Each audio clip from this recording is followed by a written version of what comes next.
کہ جو شخص ہر فرض نماز کے بعد اس آیت کو یعنی کہ آیت الکرسی کو پڑھے گا، فرمایا کہ اس کی اور جنت کے درمیان میں صرف موت ایک آڑ بنی ہوئی ہے۔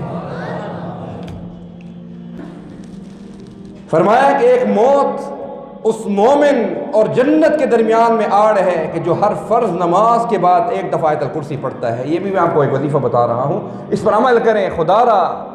یہ چھوٹے چھوٹے اعمال ہیں اور یہ میرے نبی کی طرف سے اللہ کے احکامات ہیں اور تحفہ ہے ہمارے لیے۔ کیوں؟ میرا اللہ شفیق ہے، کریم ہے۔ پھر ہمارا نبی کون ہے؟ رحمت للعالمین ہے۔ سب کہہ دیں صلی اللہ علیہ وسلم، زور سے کہہ دیں۔ میرا اللہ شفیق ہے، کریم ہے۔ 70 ماؤں کیا میں کہتا ہوں 1000 ماؤں سے زیادہ وہ شفیق اور کریم ہے۔ اس طرح جو نبی، جو رسول انہوں نے ہم پر نازل فرمائے وہ رحمت للعالمین ہیں۔ تو جب شفقت اور رحمت اکٹھی ہو جائے تو کیا بندہ جہنم میں جا سکتا ہے؟ اہل ایمان کی بات کر رہا ہوں، اہل ایمان کی۔ کیا اہل ایمان جہنم میں اتنے آسانی سے جائیں گے؟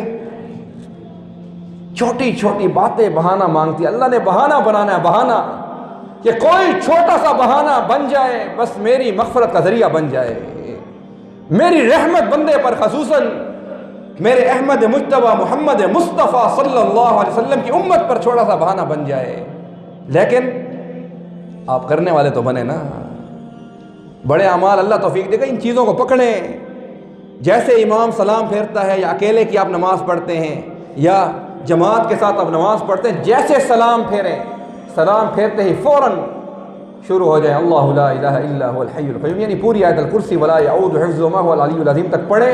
میرے آقا نے بشارت دی کہ جب بندہ فوت ہو جائے گا، اس کی روح اس کے جسم کو چھوڑ دے گی، تو فرمایا ہے کہ اس کی میت اس دنیا میں ہوگی اور اس کی روح جنت میں پہنچ چکی ہوگی۔ اس سے بڑھ کر اور کیا میں خوشخبری دوں آپ کو؟